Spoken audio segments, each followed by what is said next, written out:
There we go. We're back. Yeah, that's money making, right? That's right. Yeah. Unclean animals. Yeah, which would be they'd make them unclean. Anybody who worked with pigs would be unclean. So Roman culture is immersed in the gods, and everything you did was for the gods. So you'd have a chair or a portico or something for the gods. For most people, meat was a thing never eaten, and wine, to surfeit, never drank, save his summer. Meat was extremely expensive, right? Only the rich people ate meat. The poor people lived off of basically grains. There existed, it is no great exaggeration to say, it all but for the very rich. No formal social life in the world was entirely secular. So poor people didn't always get meat because of the expensive cost of it. In addition to exclusive clubs, cults, and rites, almost all the gods were worshipped with sacrifices of food. Every temple had a sacrificial altar, and some freestanding altars existed in towns. The more important the god, the more important the worshiper, the bigger the animal was slaughtered. Besides sacrificial altars, temples also had kitchens and banquet rooms to utilize the meat. So you would offer this animal, and then the gods ate the meat spiritually, but the meat had to go somewhere. One of the big gods that was worshipped was a being named Mithra, and Mithra was a bull. And the cost of sacrificing a bull meant only rich people did it. Right? And we know from archaeology that there was a grate, and the bull would stand on the grate, and the worshiper would go under the grate into kind of a pit with a drain in it, and then they would slit the bull's throat, and the blood would pour through the grate, and then be baptized over the individual. They'd be baptized in blood. So, yeah, a bit of a weird way to start your day. Yeah, and see, that's where, yeah. So, at the pinnacle of this whole system was Mithra worship. Every temple had a sacrificial altar. Again, the bigger the animal that's slaughtered. Besides sacrificial altars, temples also had kitchens and banquet rooms to utilize the meat offered to idols. Pagan temples had banquets were common and functioned as restaurants. So this is where poor people would get their meat, because that was the most available meat at the best cost. Blood sacrifice victims were usually domestic animals, pigs, sheep, goats, cattle, and occasionally, yes, dogs. Part of the animal was burned on the altar, or burned, in this case, ceremonially, and the participants would then feast on the remaining meat. At public festivals, this afforded poorer citizens the rare opportunity to eat meat. For the common individual, the only red meat available throughout the year would be the meat offered at idols, found at temple restaurants, sacrificial celebrations like the Elysian Mysteries, Mithric meat, that would be bull, blood, bread, and wine, or in Bacchus orgies or Isis festivals. So when you were poor, that's where you ate meat. So if you rarely ever got a chance to eat meat and you could, what would you do? I am going to that event because this is my one chance this month to get a good meat meal. And so this becomes so crucial that later on in Revelation, Jesus says in 2:14, "But I have a few things against you, because some there who hold the teachings of Balaam," he says, of Israel, "to eat things sacrificed to idols and commit sexual immorality." Then in 2:20, "But I have against you Jezebel, so they commit sexual immorality and eat sacrifice to idols." So this is an ongoing issue all the way up until the book of Revelation. It's interesting, Dylan, last week, where some of these prohibitions continued, sometimes we see yes and sometimes we see no. So in 2 of the 7 churches, the prohibition is, I would say, still in place. So, although Paul acknowledges that everything sold in the market might be acceptable to eat, regardless of where it's sacrificed, he acknowledges that eating and drinking habits of the past led to orgies with the Moabite women.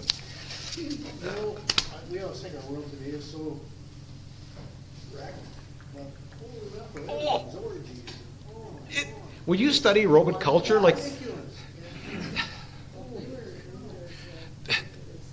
to delicately put it, there was a cult that wore crosses upside down because that was a phallic symbol. So they combined death, crucifixion, and sex in one culture. And so, what's that? That's efficient, yeah. But also incredibly twisted. So if you see, that symbol of the upside down cross, that can be a very powerful, but can also be a phallic symbol. I mean, you got to remember, this is a culture that celebrated that item. Yeah, we think our culture is perverted, right? Yeah, we really have nothing on the Romans. Yeah, like now we go to the butcher, we pick up meat. There's not a church in town that's sacrificing bulls that we're going to have, eaten dripped in blood later on. Not that I know of.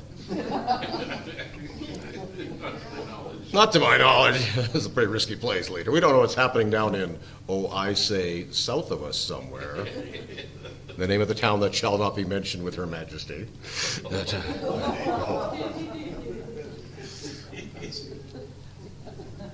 Her name is an anagram for I am our Trump. Yeah, if you look at her name, it's an anagram. Yeah, that's why she chose it. Anyhow, regardless, squirrel. I'm getting a T-shirt with a squirrel on it. All right. Yeah. So there's just last comment before we move into the passage. John Hohen says, these biblical warnings likely weren't about meat and weren't really about the fake gods honored by the meat. They were more likely about half-naked slave men slaughtering the meat, the overheated slave women cooking the meat, and the slave girls and boys being abused and exploited by the lusts of drunken male overlord. It is more likely about chronic exploitation, and that's why God prohibited it. The meat isn't the problem, right? What's the problem with that whole system? The feasts, right? The debaucherous nature of the feasts, right? We're actually reading through this a little bit today, and it talks about, the stronger and weaker brother. And yeah.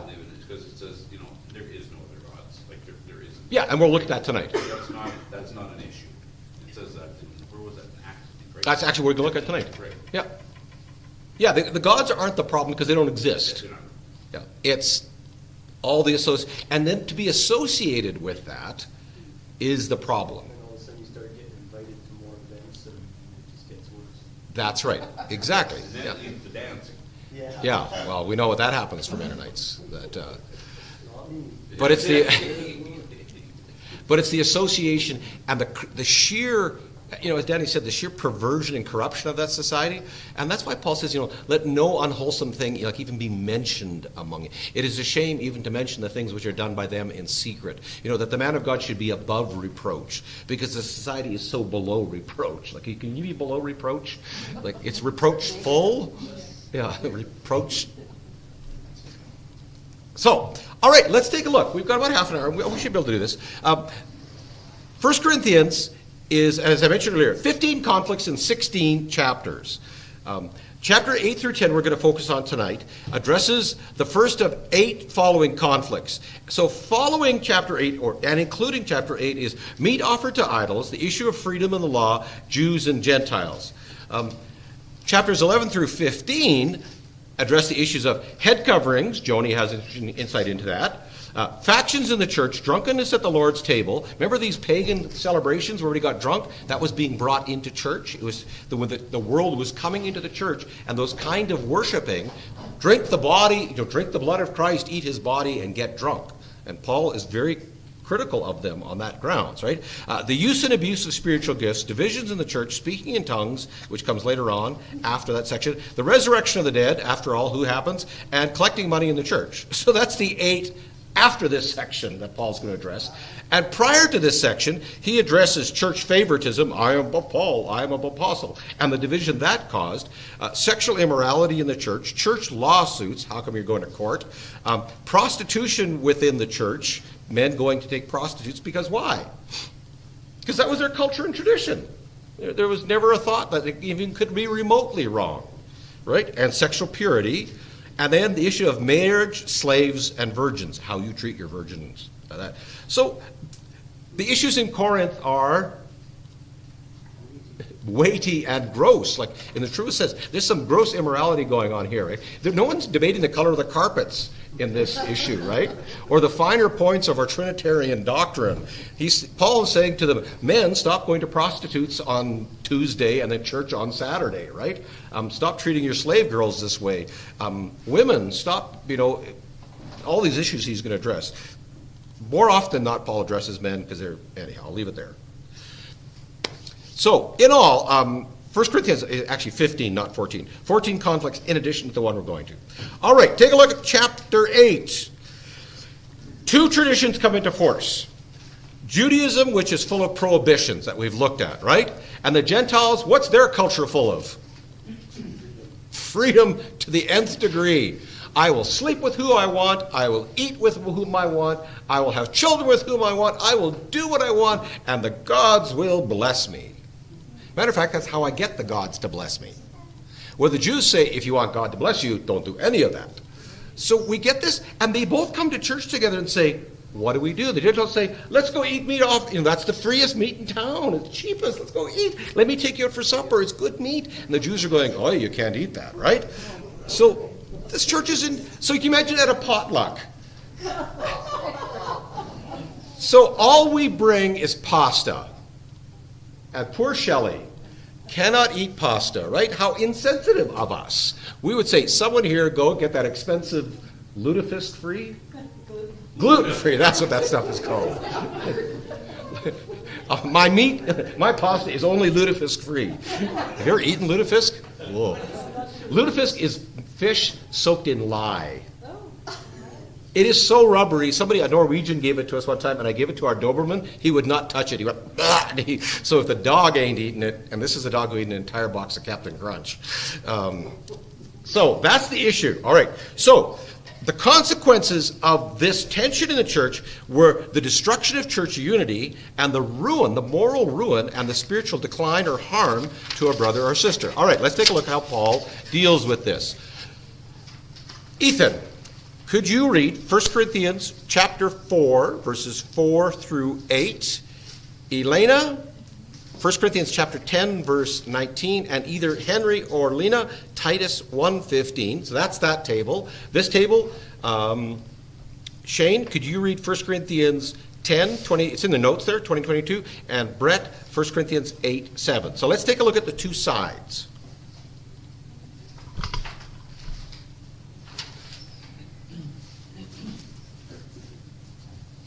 I am not aware of anything against myself, but I am not thereby acquitted. It is the Lord who judges me.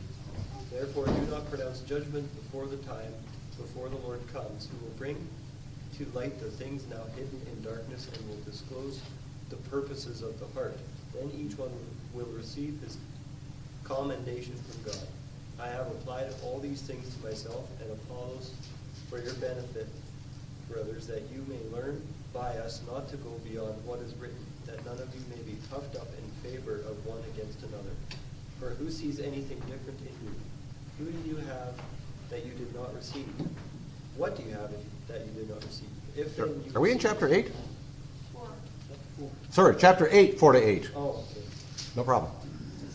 I'm going, this doesn't sound right.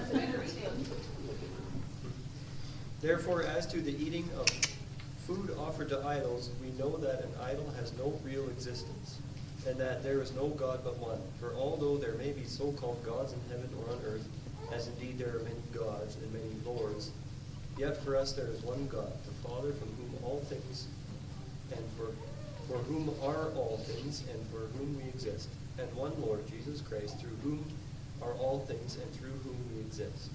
However, not all possess this knowledge, but some, through former association with idols, eat food as really offered to an idol, and their conscience, being weak, is defiled. Food will not commend us to God. We are no worse off if we do not eat it, and no better off if we do. Good, thank you, Ethan. There are three major points to draw to. What does Paul say as far as Dylan, what's the issue as far as the idols? The gods don't exist, right? And Paul then writes very poetically about the true nature of the true God. That's the second. But notice he makes a third point. For some people, it's genuine. So for some people, eating that meat offered to idols, they believe in that God. And so if you give them that meat offered to idols, what's the problem? I think they're worshiping. That's right. It's real to them. Even though Paul is dismissive of it on true grounds. He's not going to compromise his theology. But he says, for them, it is an issue of deep conscience because they truly believe that when I was doing that, that was real. This will come into play. Elena. What do I imply then? That food offered to idols is anything, or that an idol is anything? Is it? Rhetorical question. No. No, he says it's nothing. All right, Titus 1:15. To the pure, all things are pure, but to those who are defiled and unbelieving, nothing is pure, but both their mind and their conscience are defiled. Good. So to the pure, Is there All things are pure. Meat is irrelevant. That. Good. All right, so that's the liberty argument. And what is the liberty argument? Nothing's unclean. Gods don't exist. Everything is pure because it's the heart that purifies it, and it doesn't make any never mind. All right, let's hear the law side. 1 Corinthians 10, 20 through 22. No, but the sacrifices of pagans are offered to demons, not to God, and I do not want you to be participants with demons. You cannot drink the cup of the Lord and the cup of demons too. You cannot have part of both the Lord's table and the table of demons. Are we trying to arouse the Lord's jealousy? Are we stronger than He? This meat was not offered to gods, as Paul says. Who was it actually offered to? To demons. Now those are real. We were talking about that today too, because you look at it, well, they were worshiping something. Mm-hmm. And it's not that they were worshiping nothing, but they were not gods. That's exactly the point. Yeah. Paul says gods are neither here nor there, but demons, that's a different reality. So Paul doesn't whitewash, or he's not dismissive. Well, I guess I should turn this back. There we go. He's not dismissive of the spiritual nature of things being offered, because people do offer things to the demonic, right? He says, so don't go share in that, right? All right, and Brett. 8:7. But not everyone possesses this knowledge. Some people are still so accustomed to idols that when they eat sacrificial food, they think of it as having been sacrificed to a god. Good. Sorry, that's a repeat, but I wanted to emphasize that. In other words, they are doing it, and it is real. So this is the two arguments that Paul presents. On the one side, liberty. On the other side, there should be prohibitions against partnering with demons, right? One of the prohibitions he'll give later on about sex is when you join yourself to another woman, you share a spirit. You know, there's a spiritual union. There's something going on there that's quite profound. And he says, and don't offer yourself to a prostitute because you'll share with her. So why, there's something that's profound in this process. So, all right. So while he offers two sides to a solution, Paul does have a clear winner. He's not namby-pamby. What he says is that conscience then limits our behavior, what is done out of love. If I cause my brother to stumble, I don't do it. And I want to illustrate that in a moment. Love then is the opening measure. Joni. Oh, sorry, Harlan. 1 Corinthians 8, 1-3. Joni, 1 Corinthians 8, 4-6. Dylan's got a baby. Danny, 1 Corinthians 8, 7-12. And Joyce, 1 Corinthians 8, 13. All right, so this is kind of how Paul works his way around it. And again, I'm kind of cherry picking verses. So, Joni, Harlan. Next is your question about eating food that has been sacrificed to idols. On this question, everyone feels that the only answer always right for everyone. Is it? But although we know it all, make us more feel important. What is really needed is to build a church of love. If anyone thinks he knows all the answers, he's just showing his ignorance. But the person who only true loves God is the one opening God's knowledge. Good. What a great translation. Thank you, Harlan. People think they know it all, but when they think they know it all, what don't they know? They don't know love. It's just you don't. If you think you have all the answers and you don't get it. Joni. Is it 4 to what? 4-6, please. So then, about eating food sacrificed to idols, we know that an idol is nothing at all in the world, and that there is no God but one. For even if there are so-called gods, whether in heaven or on earth, as indeed there are many gods and many lords, yet for us there is but one God, the Father, from whom all things came and for whom we live, and there is but one Lord, Jesus Christ, through whom all things came, and through whom we live. It's fascinating. Paul, in his defense of freedom, leans back on the law of Judaism. He resorts to his Jewish thinking in order to defend his freedom. And the Jewish thinking, he says, there is only one God. None of these other ones are God. So he defends freedom with the law.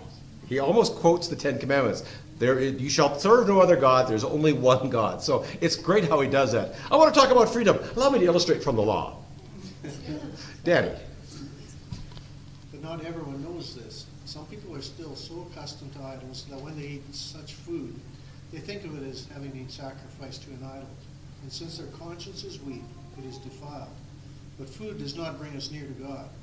We are no worse if we do not eat, and no better if we do. Be careful, however, that the exercise of your freedom does not become a stumbling block to the weak. For if anyone with a weak conscience sees you, who have this knowledge of eating in an idol's temple, won't be emboldened to eat what has been sacrificed to idols. So this weak brother for whom Christ died is destroyed by your knowledge. When you sin against your brothers in this way and wound their weak conscience, you sin against Christ. Good. Eating meat offered will not make you sin. What makes you sin? Your brother's conscience. Harming your brother's conscience. Exactly, doing something. And then I'll illustrate in a minute, but where are we up to, Joyce?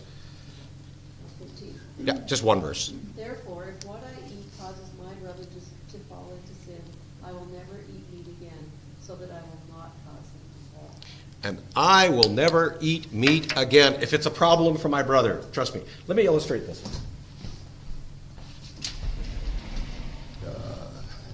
Oh yeah, there we are. Good.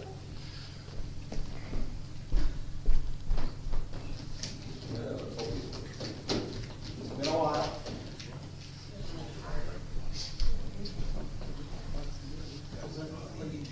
That was not usual.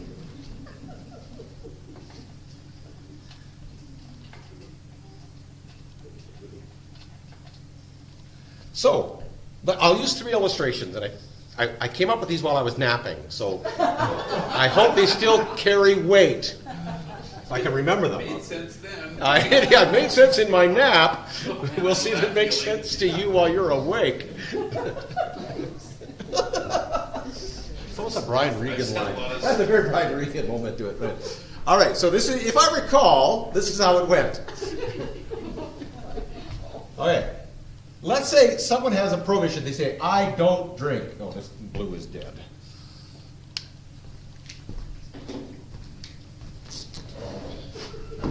There we go. And my neighbor, so we'll call this guy Abe.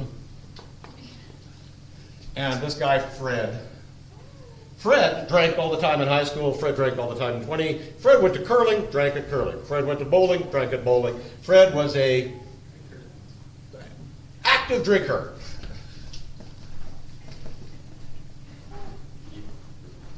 Call him that.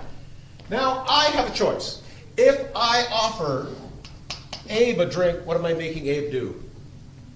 Sin, right? Because Abe says, I don't drink. That's a violation of my conscience.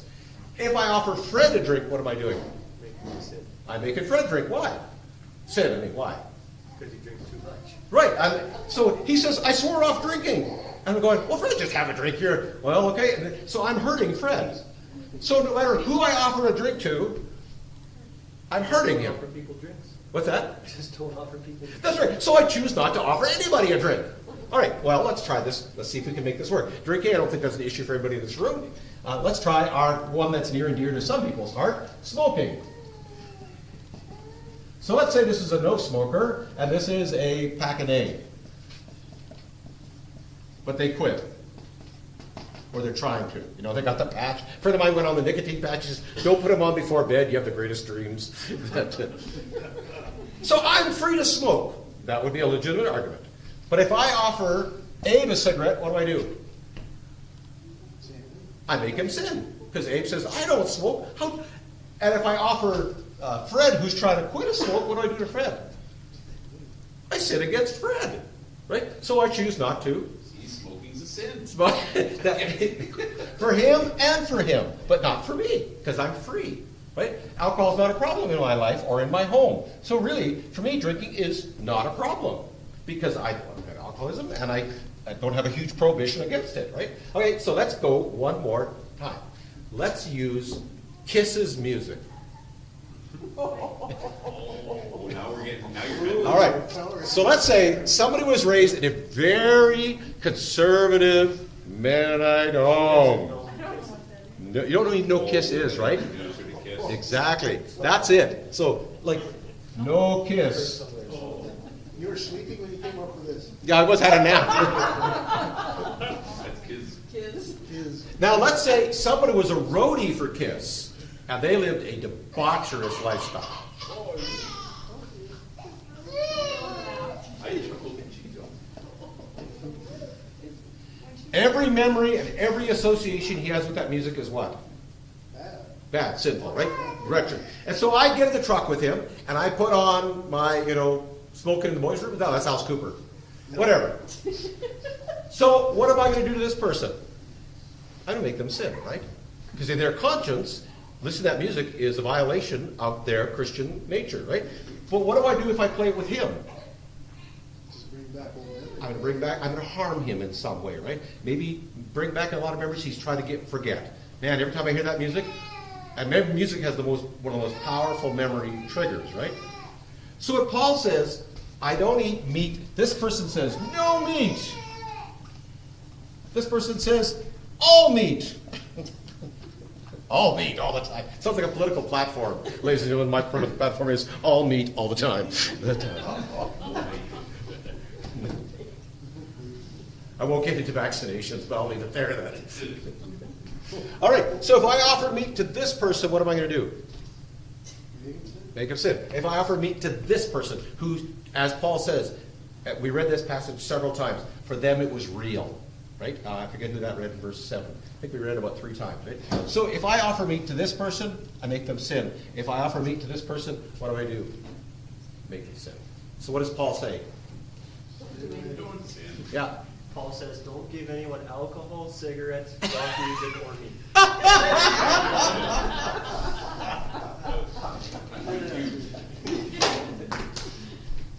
I would argue that only one of these is factual.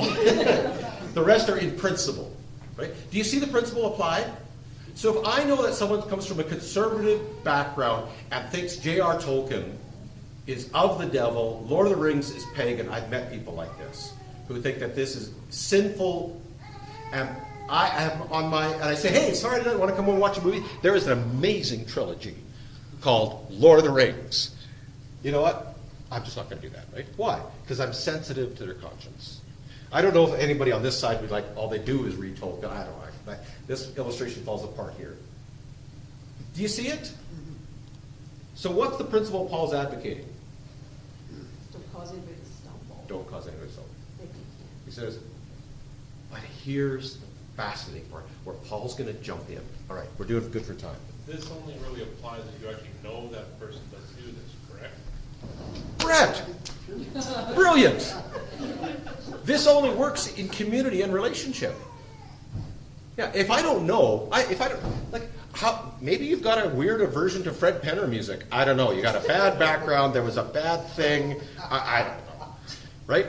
And I start listening to sandwiches are beautiful, sandwiches are fine. And Brett's like, he's having a panic attack over this. I am not responsible for that, right? That's exactly your point. This works when we understand people and know and live in community. Really good, excellent observation. This only works when we know people. Because people have to stand up for themselves. Absolutely. I mean, we're not mind readers. I mean, they have to say, no, I don't drink. That's right. And then that's not stumbling block. No, we can't tiptoe around life going, oh, I'm going to offend this person. I'm So going you to. could be offending people all the time. Yeah. I better not do anything then, right? I better not have any movies in my house. I better not have any books. Because, I've got a copy of Mein Kampf in my kitchen, right? That's a bit of an extreme illustration. Yeah, what's the danger of this doctrine? Going to the bar. Going too far. I have a question too, like at what point would you say, okay, this is personal, something I'll bring up. I don't like alcohol due to my situation growing up. I have a strong resentment to it, but I know that if you have a beer, it's not wrong for you. Right. But it bothers me. So Right. at what point do you, I've arrived that it's not wrong, and I don't have to try and convince you that it's wrong. Right. But at what point, for someone who isn't where I'm at, per se, do you go up to them and say, okay, you realize this is just causing yourself frustration? To not drink or to drink? No, to be so angry at drinking. Like, it's not wrong for someone else to drink Right. properly. Yeah, that person would be the very, like your position, yours is a very mature position. I recognize that it's not sin for you, Yeah, but if it's an issue for me. But I'm not going to stop your liberty. yeah, well, it's not an issue for me if you have a beer. Right. But I'm not gonna have a beer. Right. And that would be your conscience versus my conscience in that sense. But you're mature enough not to be, for your conscience to be damaged by my actions, right? Yeah, so at what point would you, like, there's a point when you just leave it alone? Yeah. And say, okay, well, I won't have beer in the fridge. But at what point would you go up and say, okay, your position and your judgment that you're passing is causing more frustration than benefit? It's time to start maturing. Like, or do we not do that? No, I think we do that. And that's where we start having discussions about these very issues. Say, okay, let's talk about.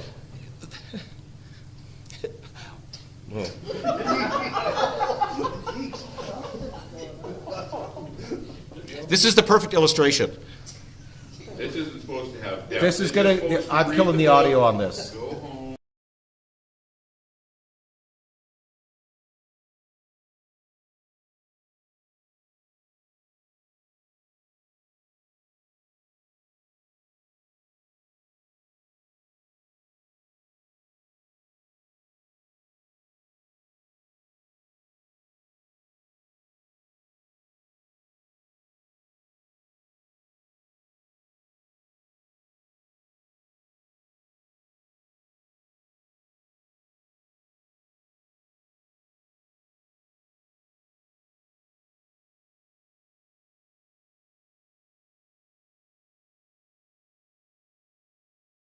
Sorry about that, that was just a mute.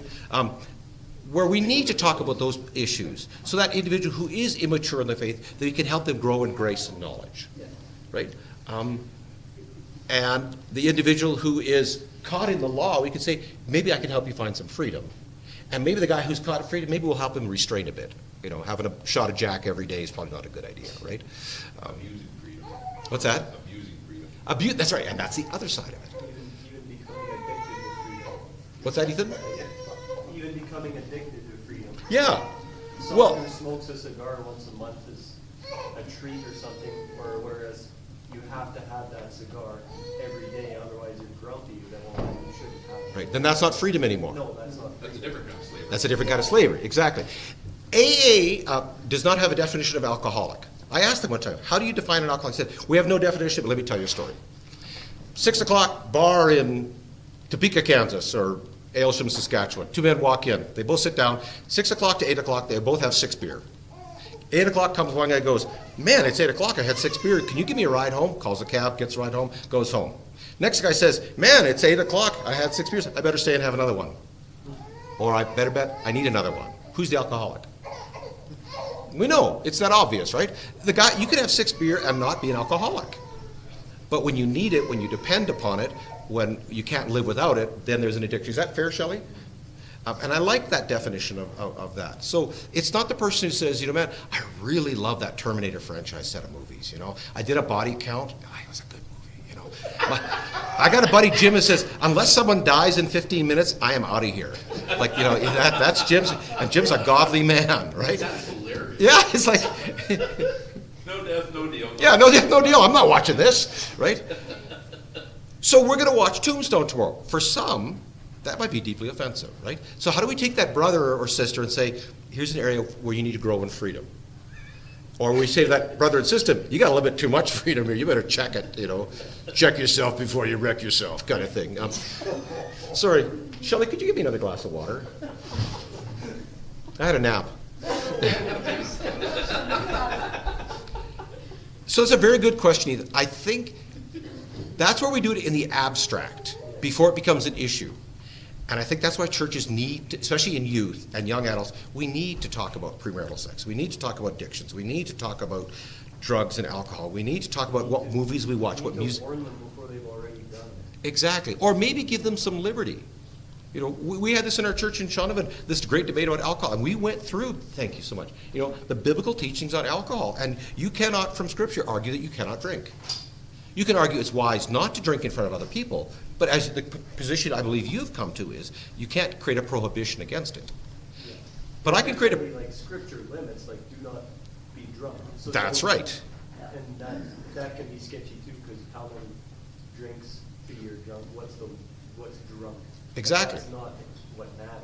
Right. That And- can change from event to event. Yeah. That's right, and on you know, so that's a good example of a, Tone, everything else. yeah, the prohibition of, like in our district, I can't use marijuana, right? I can have a beer and my blood alcohol be 0.02, you know, I got a good liver, I'm good to go, right?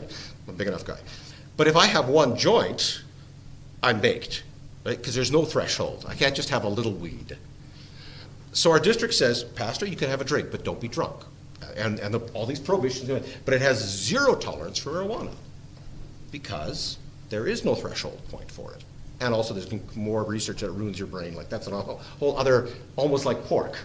It has detrimental effects to it. So I think there's a wisdom in that. Yeah, basically just anything that changes your state of mind, you should probably avoid or be very careful. Like coffee. Yeah, even coffee.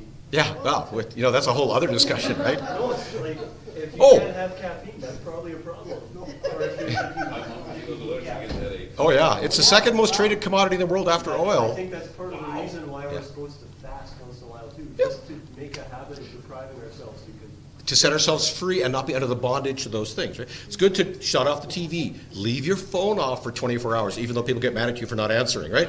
Turn it off and stick it in a drawer for 24 hours, and then you'll know what addiction feels like. yeah. I've checked, you know, that's an addict, man. You know, they get the Joneses for the phoneses. That, I kept thinking I need to check something, but I left my phone on the hanger. It's- After 3 Overnight. till today. how do you feel? Free. Yeah, I said to Dylan, you need to try it somehow. Did you go through withdrawal? Put it on the hanger, let's go home. yeah. No. She feels no responsibility. How insensitive to your brother's weakness. All right, we got to wrap this up, and I got to take her. All right, does that help, Ethan? Does that make sense? I think we need to talk about this stuff, and that's where freedom begins, because the truth makes us free. Misunderstandings, misconstrued, will put us in bondage. Either side, both of these people are in bondage, Yeah. right? They're in bondage to the law. They're in bondage to their liberty. Paul says, what I'm operating out of is a center of freedom, and what I do with my freedom is that I check my freedom for the sake of his bondage and his. But he all well, we'll get because Paul said, okay, we got to do this. All right, so and just when all the restrictions are at hand, Paul says in 1 Corinthians 9. What's the first verse of 1 Corinthians 9, verse 1? Am I not free? Am I not free? Are you not entertained? Right? Where is Paul's center? What side of the argument is he going to fall on? Freedom. Paul will always default to freedom. He says, am I not free to not eat or free to eat? Stop putting me in bondage by your position. It's interesting because in 1 Corinthians 8:13, what did he just say? I will never eat meat again. And then 9:1 he says, am I not free to eat meat? Paul, which is it? Which are you? What he is a man who's free. All right, let's quickly move through this. Chapters 9 and 10, we're not going to read.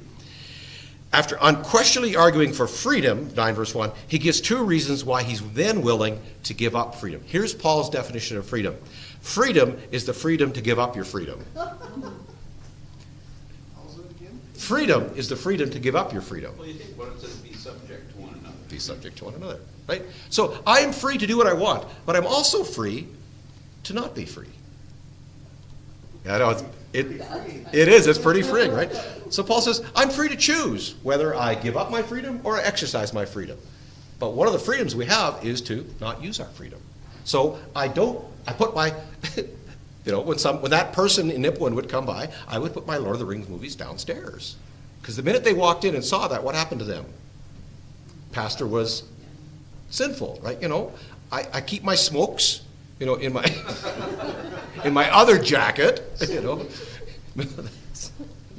Remember the head jackets from high school? They always smelled like cigarettes and marijuana. They were those green and red plaid ones, the ones that all the heads, anyhow. Squirrel. All right. So Paul quickly offers his reasons for not eating meat offered to idols. Verse 4, I have the right to exercise my freedom. I can choose not to. Then in verses 7 through 8, he says, I have the right, do I not have the right as an apostle to have the church support my wife and I? Very interesting argument for church support for him and his wife. He says, this assures and guarantees my rights. And then he says in verses 15, but I have chosen to freely give up my rights under the law for you. We need to read that for this to fit at all. Shelley, could you read 1 Corinthians chapter 9, verses 15 through 18? But I have not used any of these rights, and I am not writing this in the hope that you will do such things for me. I would rather die than have anyone deprive me of this boast. Yet when I preach the gospel, I cannot boast, for I am compelled to preach. Woe to me if I do not preach the gospel. If I preach voluntarily, I have a reward. If not voluntarily, I'm simply discharging the trust committed to me. What then is my reward? Just this, that in preaching the gospel I may offer in free of charge, and so not make use of my rights in preaching it. The context is he says, I have the right to ask you to support me financially, but I choose not to. He says, but I'm not going to, I still have that freedom, but I'm going to give up that right for your sake. So he says, I never charged you, but I have the right to as an apostle. Interesting. Now he moves money. Well, now, it was all fun and games until we started talking about Kiss music and money, right? It got personal all of a sudden. So he says, but I choose to give up my right, which is to ask you for your support, so as to not be an offense or a burden to you so that I can preach you. And then he gives his whole illustration in 19 through 24, which we don't have to, is slavery versus freedom and then running, winning. What Paul says is, I give up my freedom in order for you to be free. All right, let's wrap this up in 10 minutes. Chapter 10 goes on, and we're going to rocket through chapter 10. The words of Burt Reynolds, we got a long way to go and a short time to get there. Verses 1 through 13 are all about the dangers of idolatry, the offer to demons, that whole section, right? And then in 14 through 22, he gives a theology of why you flee idolatry. This is a whole Jewish argument about the evils of idolatry and some sound biblical reasons, right? There's this demonic element. And then in 23 through 30, he starts to move into his personal reasons for not eating. He says, there is a great danger in idolatry. There are theological reasons why eating meat is wrong. And he says, and I have personal freedoms. That is, while I have the freedom to do everything, not everything I do is free. Our actions come with a price. My actions come with a price. And what price is my freedom? Potentially harming someone else, right? And as Brett so astutely put, knowing when I know I can't pussyfoot around everybody, I got to be careful. But when I do know, when I am aware of my brother or sister's weakness, when Shelley comes over, what don't I do? We don't cook with lutefisk, right? What Paul's talking about here is spiritual accommodation. That's hospitality, because I love you and I don't want to hurt you. I don't drink, I don't smoke, I don't listen to Kiss, and I don't eat meat, right? And, because I love you, I'm not going to ask you. This all makes sense. I don't drink, I don't smoke, and I don't go with dude that listen to Kiss music. Kids in Satan's service, Danny.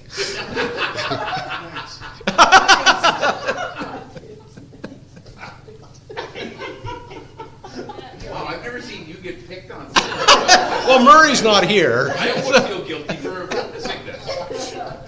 I listen to really depressing music, Leonard Cohen, music to heart. Anyhow, no, it's all the same. Donna Summer. All right.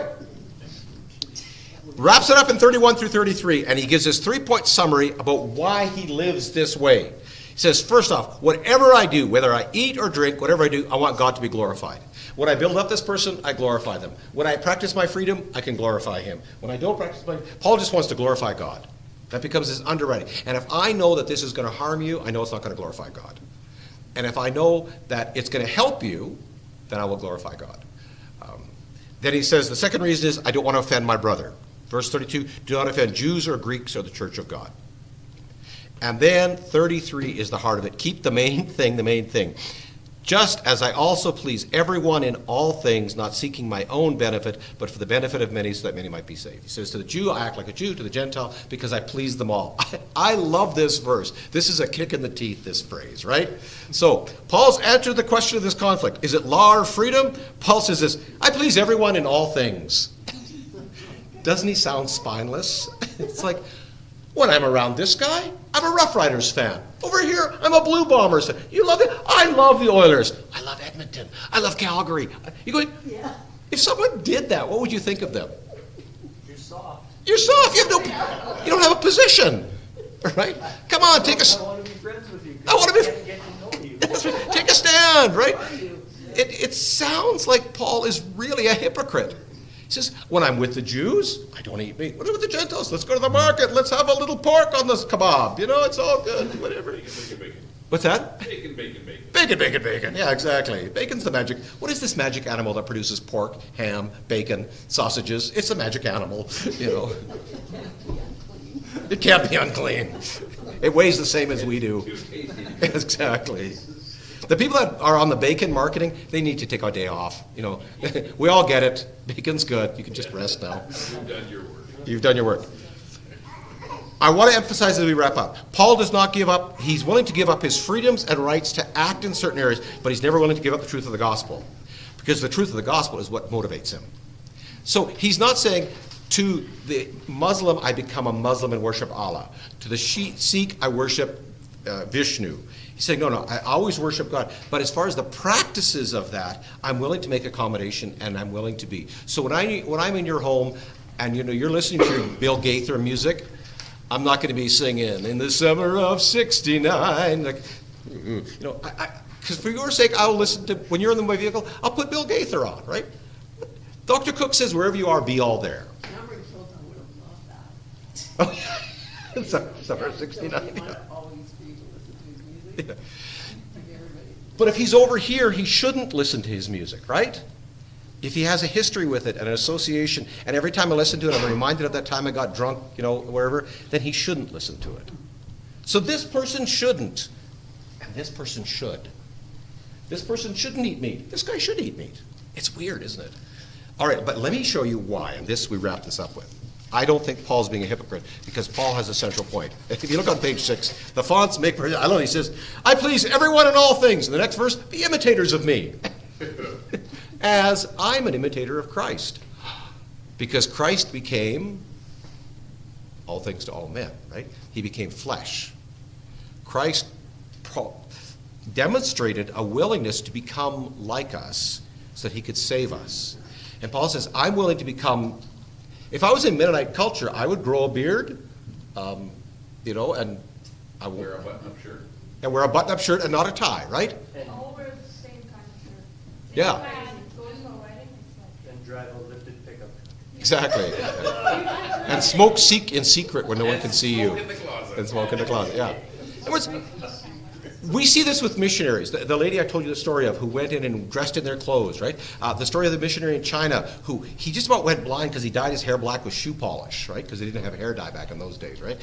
But he said, you could not detect him on the street corner. He became the people, that's what Paul's talking about. He's not talking about compromising our morals or ethics. He says, well, I guess I'm in Rome, I better take 4 wives, He's not going to do that. He actually has a wife, by reference to that. Because he says, am I not free to be paid with you and my wife, or and a wife? So Paul may have had a wife. So that's a possibility. The verse alludes to it, although not directly. All right. Now that we've got, I love this part, now that we've got meat offered to idols, freedom and law, Jews and Gentiles sorted out, let's talk about head coverings, factions of the church, drunkenness at the Lord's table, the use and abuse of spiritual gifts, and division of the church. He's not done yet, right? But his answer to it all is in 1 Corinthians 13. And 1 Corinthians 13 is about love. All right, let's look at that second last paragraph, or the third last paragraph. 8:1 says, knowledge makes one conceited, Harlan's great translation, but love edifies people. Verse 3, but if anyone loves God, he is known by him. 1 Corinthians 13, 1 through 13, the greatest of these is love. 14:1, pursue love. 16:14, all that you do must be done in love. 16:22, if anyone does not love the Lord, he is accursed. Can you imagine saying that to your neighbor? If you don't love Jesus, you're accursed. It's true. If you don't love Jesus, you are cursed by God. And if you love them, you'll tell them. That's right. And that's Paul's motivation. And I love you enough that I'll go sit in your house and wear your stupid Edmonton Oilers. No, sorry. What did you do to him? No, I don't. I like the Oilers. Should we leave for a minute? They're going to win, exactly. And I'll cheer with you. Because when I become all things to you. Right? But I think we should add too, it's not out of well, I'll just, like, Paul didn't force it, but like, when I go to your house, we talk about bikes, and you tell me something, and I actually enjoy learning something. Sure. When I go to Henry's, we talk about hunting, and I don't particularly like motorbikes. I like hunting, but not as much as Henry. Now I'll never talk to you again about bikes. It's all about this truth. But, no, I like But I get it, yeah. Yeah. And that's born in humility, Yeah. right? It's cool when you know so many specs about race bikes and the cylinders and the displacement, like, that's Sure. cool. Have you ever listened to a woman talk about their baby? Yes. You know how boring that is? Sorry. We get it, they're little and cute. Yeah, we get it, we get it. You know, I understand it's your baby. And you really like it. Let me tell you about my dog. We get it. We get it, it's your dog. You got a new dog. How long was your day? 24 minutes. That's very OCD, by the way. 24 minutes. All right. 24 says, my love be with you all. What is Paul's guiding principle in all of this? Love. Here's the problem with saying that. How do we interpret love? Compromise. You'll do whatever I want. You'll say whatever. If you love me, you'll let me. Right? We often misinterpret love. Now, to be honest, it's because I love you, and I do love babies, that I'll ask you. Because Ethan loves me, he asked me. Because it's because we love each other, we ask, we get to know, and I've learned more about stuff that the Loudon brothers love because I love them, right? And I just ask all these questions I have never heard before. I talk to Kirigo, and my brain just explodes because we love each other, and love listens, right? And that's what Paul says. Mother Teresa says this: love to be true, to be real, must cost, must hurt. Here's the definition, and I want to wrap this up. The reason that we make these decisions, that we're willing to say no to our freedom or push our brother into freedom, as Ethan alluded, is because, and this is the biblical definition of love, and I won't give you all the supporting verses, but there's 3 of them there, or one for sure. Oh, well, love does not look out for his own interests. That's from 1 Corinthians 13. 1 John 4:10, in this love, that not that we love God, but he loved us and sent his son to look after our sins, be propitiation. And John 15:13, greater love has no man than this, that he laid down his life for his friends. The biblical definition of love is love gives so that another might have life. Or love gives so that another might live. Love gives so that another. Paul's willing to give up his freedom. Why? So that they might live. Right? You as parents, you give up your lives so that little one may live. You work hard on your farm. You give up your life. Why? So that farm can live. Harlan gives up his life so his grandparents can live. Dylan, we give up our lives so our business can grow, right? We give up our time. We stay home. Maybe we don't go hunting that day. So that our marriage can live, right? We go and we watch hockey with people so that our friendship might live. True love is not, you love me, and you have to cater to me. It's, I am willing to give up everything so that this relationship might live. Basically sacrifice. Oh, Joyce. Ding, ding, ding, ding, ding, ding. And God so loved the world that he gave. That's love. Paul says, I am willing to do this because I love you, and I want you to hear the gospel. And because in hearing the gospel, you might have life. So why is it, as individuals, when it comes to conflict, one of the reasons we yield to another, unless it's in areas of conscience and truth, we will give up, right? Because we want the relationship, we want the gospel to live in their lives. Right? Squirrely Shirley's, I could talk about denominations. I'm very careful talking about churches and denominations, right? Because I want these people to get Jesus sorted out first before we worry about Baptist victory people and that, right? They don't have Jesus sorted out yet, some of them. So let's focus on that. All right. Why do we give up our freedom? Because love gives so another might live. Thus ends a rather lengthy and hopefully animated lesson that